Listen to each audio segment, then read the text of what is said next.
We are starting the second to last Torah portion in the whole Chumash. Parashat Haazinu is the second to last. And it is a short parasha. The parasha is a song. If you look in the Torah, it's not written like every other Torah portion. There's actually two columns, two shorter columns. And when we go through the words, they're very deep, even cryptic, and very hard to understand, to say the least. So this evening, the Zera Shimshon shows us one pasuk and what the true meaning of a tzaddik and a rasha is in the way that they receive, unfortunately, they're punished. Yet the underlying rule of what we're about to learn is how just and exact HaKadosh Baruch Hu is. So let's look at the pasuk. Pasuk is in chapter 32, verse 4. It says, Hatzur tamim pa'olo. Hatzur, the rock, is referring to God, is always perfect. Okay, his deeds and everything that he does, everything that he's created, pa'olo, is tamim. It's always wholesome and perfect. Kichol derachav mishpat, all of his ways are just. El emuna ve'en avel. He is a God of faith, a faithful God. Ve'en avel, and there is no iniquity. There's no deception. There's no trickery. Everything is just straight. Tzadik v'yashar hu, God is righteous and always on the path and straight. This is what the Torah is telling us about God. The Talmud tells us in Masechet Ta'anit that just as, listen to the terminology because this is what we're going to pick up on. Just as God punishes the wicked even for their slightest sins in the world to come, so too God punishes tzaddikim, righteous people, in this world, even for their slightest sins. This is what the Talmud says. We learn that the Reshaim are judged even on the slightest, so too tzaddikim are judged even on the slightest. The only difference is where? In the world to come for Reshaim, or in this world for tzaddikim. The Maharsha, one of the foremost commentaries on the Talmud, he asks, very interesting way the Gemara is reading. From the fact that God punishes the Reshaim, he also punishes the Tzaddikim. It should have went the other way. The Talmud should have said, since God punishes Tzaddikim in this world even for the slightest, so too in the next world he punishes the Reshaim even for the slightest. All the more so, he says, what do we see? We see, unfortunately, righteous people who suffer in this world, who are punished in this world. So that should be the direction the teaching is going in, based on what we see. And then it continues on to the next world for the Reshaim. He says the order of the Talmud seems to be opposite. Don't start from the Reshaim in the next world's punishment and then say also Tzaddikim. Opposite. Start from Tzaddikim that we see in this world and also the Reshaim. It's a little bit deep, but I think it's pretty clear.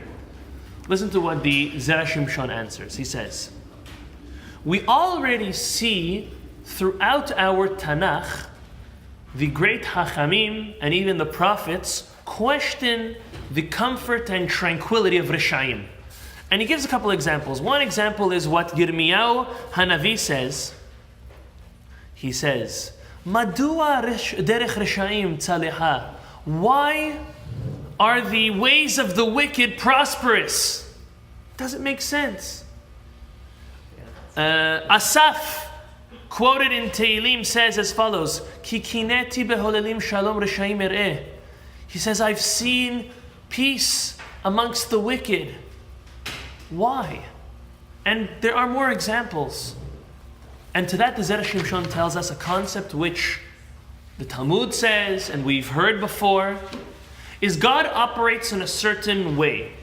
And this is the way it is.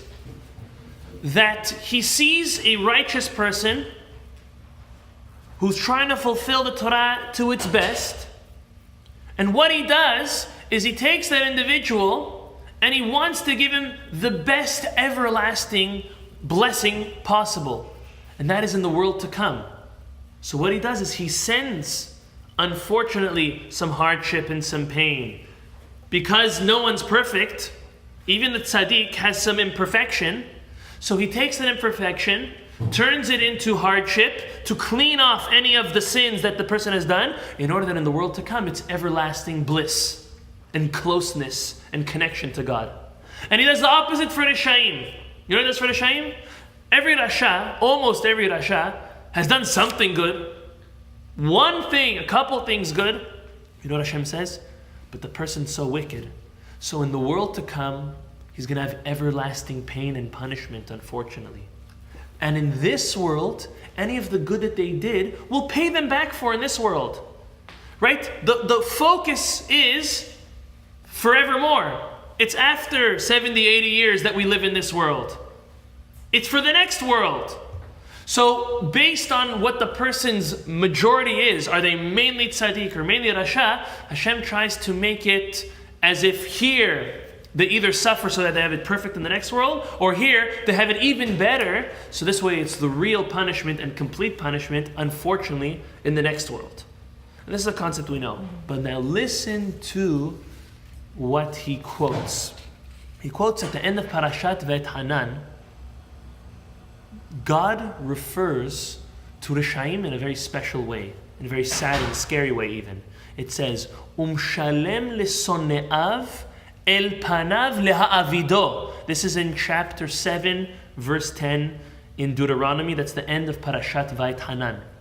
He says that God repays those who hate him to their face. The Zera Shimshon picks up and he says, a rasha, you know why they are rasha? Or you know how he categorizes, how he labels a rasha? Someone who hates Hashem, unfortunately. So we would have thought that maybe Hashem won't judge them so stringently even on their bad. Hashem is just and straight. Even for lighter sins or slighter sins, Hashem will still punish them for. But now what would you say about a tzaddik? If a rasha is someone who hates God, a tzaddik is someone who loves God. You might think that because you're an individual who loves God, Hashem's going to overlook the petty sins.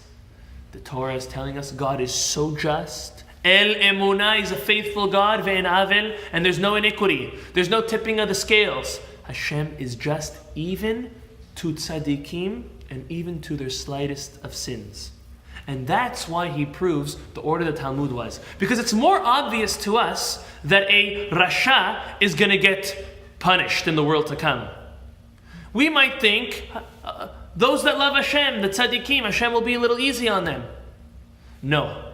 So that's why the Talmud says, we learn from the fact that Rishaim get punished in the world to come, even on the slightest sins, that also tzaddikim in this world will be punished for the sins that they do. And that's how he proves the order of the Gemara. But he continues on to say one more thing.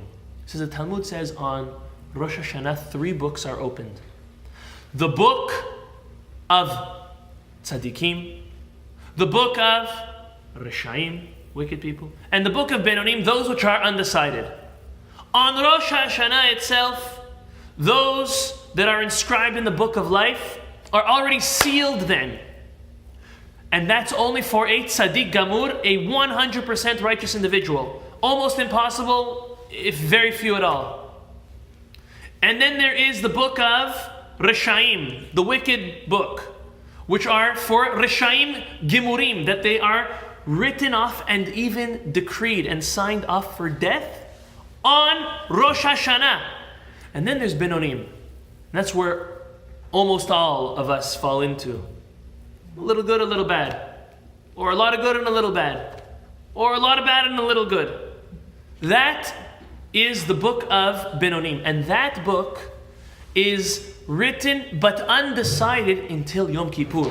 Yom Kippur is when it is sealed. And that's what God's mercy of the 10 days of Teshuvah, it's for all of us who find ourselves in that middle limbo with the extra push of those 10 days and Yom Kippur, then we get Be'ezrat Hashem and Baruch Hashem inscribed in the book of life.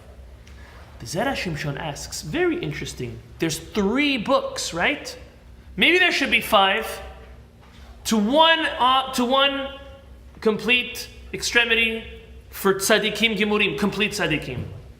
And then the other, complete wicked people. In the middle, 50-50. Maybe there should be another 2 books. A book for those who are mainly righteous, but they have a little bad. So what does Hashem send? He sends a little bit of hardship to give them all of their merit in the world to come. And the opposite. Maybe we should have a book in between for people who are mainly wicked, and Hashem sends them a little bit of good in this world in order to give them all the punishment in the world to come. He says, maybe there should be 5 books. So he answers and he says, you know what? The reason why there are only 3 books is because when God comes to a tzaddik who has a little bit of no good, the reason why he's making it hard for them in this world is to upgrade them to the tzaddik gamur, to put them in that first book of a complete tzaddik. And a rasha, who Hashem sends a little bit of good into this world, is the one who is inscribed, unfortunately, in the book of wicked people and death, unfortunately. So there's only 3 books. But now he goes on and one more question. He says, if on Rosh Hashanah or even Yom Kippur, a wicked person is inscribed in the book of death, why do we see that wicked people live 1, 2, 3, 10, 20 years? If they're sealed for death, they should die. How come do they live from Rosh Hashanah to Rosh Hashanah over and over, whether they are Yehudim or not? So he says a concept. This is a question we all have. He says that when the Talmud says that the person is inscribed in the book of Rishaim and for death, it means that their soul is sentenced to death. Unfortunately, for eternity. Unless they do teshuvah. Their body just continues to live. Okay, so they have a little more enjoyment, a little less enjoyment. They live in this world, they make money, they lose money, they help people, they hurt people. But as long as they are deemed and inscribed in the book of Rishaim, they are like written off to God, unfortunately. But God in His mercy and His compassion gives the opportunity for teshuvah. So what we come out of this is that El Emunah Ve'en Avel, God is a faithful God. He's also a merciful God. But everything we do is accounted for the good, and for the opposite, unfortunately, as well. And now that we find ourselves just a day after Yom Kippur, we can remind ourselves that HaKadosh Baruch Hu accepts teshuvah, and with the teshuvah that we come and the atonement He grants us, everything is wiped. Anything bad that we've done, whether it was big or whether it was even small, even though we are judged on that, that's the point. We're judged and everything's taken into accounting, everything we do. But Hashem, in His ultimate mercy and compassion, He wipes that clean every year on Yom Kippur when a person comes with genuine and sincere teshuvah. So may HaKadosh Baruch Hu bless us that we were all written and sealed in the book of life this year and for many more years to come. Amen. Amen.